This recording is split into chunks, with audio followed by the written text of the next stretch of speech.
Peut-on refuser de sauver la personne qui nous a donné la vie? Cette question, à la fois simple et vertigineuse, me poursuit chaque jour. Elle s'infiltre dans mes pensées au réveil, s'invite dans mes silences, et s'impose dans mes nuits sans sommeil.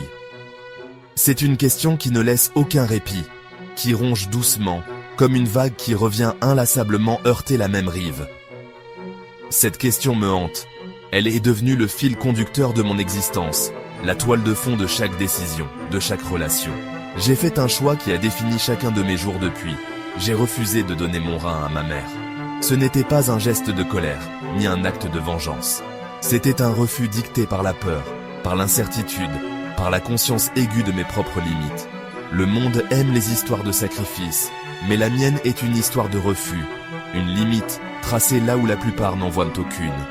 On célèbre ceux qui donnent tout, qui se sacrifient sans hésiter. Mais que dire de ceux qui disent non, qui osent poser une frontière, même face à l'amour le plus inconditionnel? Ma mère ne m'a jamais pardonné. Son regard s'est chargé d'une tristesse nouvelle, d'une distance que je n'avais jamais connue auparavant. Les mots sont devenus rares, les gestes hésitants, comme si un mur invisible s'était dressé entre nous.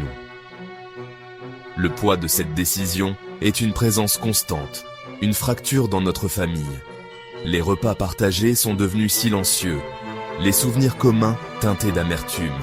Chacun porte sa part de douleur, mais la mienne est celle du choix assumé, du fardeau accepté. Je veux partager cette histoire, non pour me justifier, mais pour être comprise. Je sais que beaucoup jugeront, que certains ne pourront jamais accepter mon choix. Mais il y a, je crois, une force dans la vulnérabilité, dans le fait d'oser dire sa vérité, même si elle dérange. Peut-être qu'en la partageant, je pourrais trouver un peu de paix, ou simplement vous transmettre la question. Car au fond, il n'y a pas de réponse simple. Il n'y a que des histoires humaines, faites de doutes, de peur, et parfois de courage à dire non. Ma mère, Hélène, était le centre tranquille de notre famille. La vie dans notre petite ville était douce et prévisible, jusqu'à son diagnostic. L'insuffisance rénale et la dialyse ont brisé notre routine, transformant l'hôpital en notre deuxième maison. Je l'ai regardé dépérir, attaché à une machine, son esprit s'éteignant. Puis vint le mot « transplantation ». Soudain, tous les regards se sont tournés vers moi. J'étais jeune, en bonne santé, son enfant unique, la solution évidente. L'attente s'est posée sur moi avec un poids impossible. À ce moment-là, je suis devenu son sauveur potentiel, et mon monde intérieur a commencé à se fracturer. Après que la transplantation fut mentionnée, le silence a rempli notre maison. Ce n'était pas un silence ordinaire, mais un silence lourd, chargé de tout ce qui n'était pas dit. Les conversations banales s'arrêtèrent brusquement. Les regards se détournaient, et chaque pièce semblait résonner de cette attente invisible. Même les bruits du quotidien, la télévision, la vaisselle, le tic-tac de l'horloge paraissaient étouffés, comme si la maison elle-même retenait son souffle. Les yeux de mon père me suppliaient. Les mots de mes proches étaient chargés d'attente. Ils n'osaient pas formuler la demande, mais chaque geste, chaque soupir trahissait son espoir. Parfois, il posait sa main sur la mienne, la serrait un peu plus fort que d'habitude, comme pour me transmettre sans un mot tout le poids de son inquiétude et de son amour. Ma mère n'a jamais demandé directement, mais sa souffrance était une question constante. Son regard, souvent embué de larmes, cherchait le mien, espérant y lire une réponse, un signe. Elle se tenait à l'écart, mais sa douleur emplissait la maison, rendant chaque moment partagé presque insupportable. Je sentais son besoin, son désespoir, même dans ses silences. Je me suis senti piégé par l'amour et la culpabilité, les souvenirs de ses sacrifices étant utilisés contre moi. On me rappelait souvent tout ce qu'elle avait fait pour moi, les nuits blanches, les peurs, les joies partagées. Mais aujourd'hui, ces souvenirs semblaient peser sur mes épaules comme une dette impossible à rembourser. Je me demandais sans cesse, avais-je le droit de penser à moi, de douter, de craindre pour ma propre vie? Pour ma famille, c'était simple. sa vie pour un morceau de moi. Il voyait la solution comme une évidence, un acte d'amour naturel. Mais pour moi, c'était un choix déchirant, un sacrifice qui me semblait insurmontable. Je voyais dans leurs yeux l'incompréhension face à mon hésitation, comme si mon amour devait forcément se traduire par ce don. Mon hésitation a créé une tension si épaisse qu'elle était suffocante. Les repas de famille étaient devenus des épreuves, chacun pesant ses mots, évitant le sujet, tout en le laissant planer au-dessus de la table. Je sentais les regards, les non-dits, la pression qui montait à chaque silence prolongé. Même les moments de rire semblaient en forcer, comme si tout le monde jouait un rôle pour ne pas briser l'équilibre fragile. J'ai commencé à éviter les réunions de famille, déchiré entre le devoir et la peur pour mon propre avenir. Je trouvais des excuses, je m'isolais, espérant que la distance atténuerait la pression. Mais l'absence ne faisait qu'amplifier ma culpabilité, et chaque message, chaque appel, me rappelait ce choix impossible qui m'attendait. J'étais déchiré de l'intérieur, prise entre la vie de ma mère et la mienne. Je me demandais sans cesse si j'étais égoïste, si mon hésitation faisait de moi une mauvaise fille.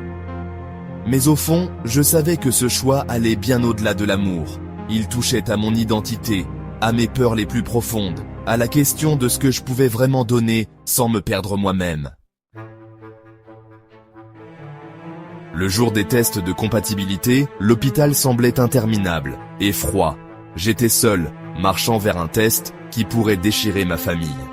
Mon esprit était un champ de bataille, la souffrance de ma mère contre ma propre peur de la chirurgie. L'infirmière a supposé mon consentement. Tout le monde l'a fait. Je savais, au fond de moi, que je serais compatible. L'univers semblait ne me laisser aucune échappatoire. Je me tenais à un carrefour, déchiré entre la femme qui m'avait donné la vie et la vie que je voulais pour moi-même. Les résultats l'ont confirmé. J'étais parfaitement compatible. Ce simple mot, compatible, a résonné dans ma tête comme un verdict. Tout le monde autour de moi semblait soulagé, comme si la solution à un problème complexe venait d'être trouvée. Mais pour moi, ce n'était que le début d'un chemin bien plus tortueux que je ne l'aurais imaginé. Ma famille a célébré. Mais pour moi, la vraie bataille a commencé. Les rires et les embrassades résonnaient dans la maison, mais je me sentais étrangère à cette joie. J'observais leurs visages rayonnants, me demandant comment ils pouvaient ignorer le poids qui s'abattait sur mes épaules. Derrière chaque sourire, je percevais une attente silencieuse, presque écrasante. La peur n'était qu'une partie de cela. Le ressentiment a grandi, car je me sentais réduite à une solution, pas à une personne. Je n'étais plus la fille, la sœur, l'amie. J'étais devenue un espoir médical, un moyen de sauver, un corps utile. Cette pensée me rongeait, me faisait douter de ma propre valeur au sein de ma famille. Chaque jour, je me réveillais avec une boule au ventre. Même les tâches les plus simples devenaient lourdes. Je m'éloignais de mes amis, incapable de partager ce que je ressentais vraiment. Je me sentais piégé, comme si ma vie ne m'appartenait plus. Personne ne s'est intéressé à mes rêves ou à mon avenir. Les conversations tournaient toujours autour de la maladie, du traitement, de ce que je pouvais faire pour aider. Mes propres projets, mes ambitions, semblaient s'effacer, remplacés par une mission imposée. L'attente a empoisonné l'acte. Ce qui aurait dû être un cadeau ressemblait à une taxe. Je voulais aider, bien sûr, mais pas au prix de mon identité. L'idée de donner devenait un fardeau, une obligation, et non un acte d'amour spontané. J'ai commencé à écrire mes pensées, à essayer de comprendre ce que je ressentais vraiment. Les mots coulaient, bruts, douloureux. J'avais besoin de retrouver un sens à tout cela, de me rappeler qui j'étais avant que tout ne change. J'ai trouvé une vieille lettre de ma mère. Sois toi-même, suis ton propre chemin. Ces mots, écrits bien avant que la maladie ne vienne bouleverser nos vies, m'ont frappé en plein cœur. Ils semblaient venir d'un autre temps, d'une mère qui croyait en ma force et en mon indépendance. L'ironie était douloureuse. Elle m'avait élevée pour être indépendante, et maintenant, elle s'attendait à ce que je m'efface. Je voyais dans ses yeux la peur de perdre, mais aussi l'attente que je me sacrifie sans hésiter. Ce paradoxe me déchirait. Ma décision est devenue claire. Je devais être fidèle à moi-même, même si cela signifiait lui briser le cœur. j'ai compris que l'amour véritable ne pouvait pas exister sans respect de soi. Il fallait que je trouve le courage de poser mes limites, même si cela voulait dire décevoir ceux que j'aimais le plus. Il s'agissait d'honorer la personne qu'elle m'avait élevée à être. En choisissant de rester fidèle à moi-même, je rendais hommage à ses valeurs, à son amour, et à la promesse silencieuse que j'avais faite, enfant, de ne jamais me perdre, même dans la tempête. Je le lui ai dit seul, dans le calme de notre salon. Je ne peux pas le faire, ai-je dit, ma voix à peine un murmure. J'ai essayé d'expliquer mes peurs et mon besoin d'autonomie, mais j'ai vu l'espoir mourir dans ses yeux. Elle n'a ni pleuré, ni crié. Son silence était pire. Je vois, dit-elle, et avec ces mots, tout s'est terminé. Elle a ramassé son livre, créant une barrière entre nous.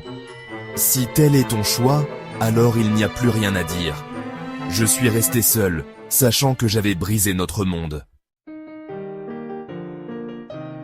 Après cela, le silence a régné dans notre maison.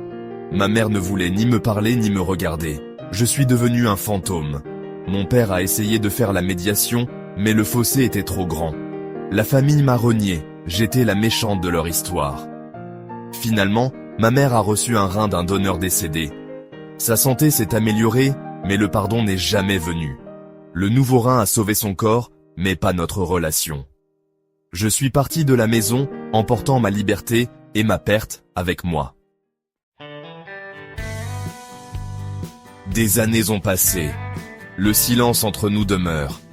Je vis loin, avec une vie tranquille, et des amis qui ne savent rien de mon passé. Je pense à elle tous les jours. J'écris des lettres non envoyées, et je me demande si elle est heureuse.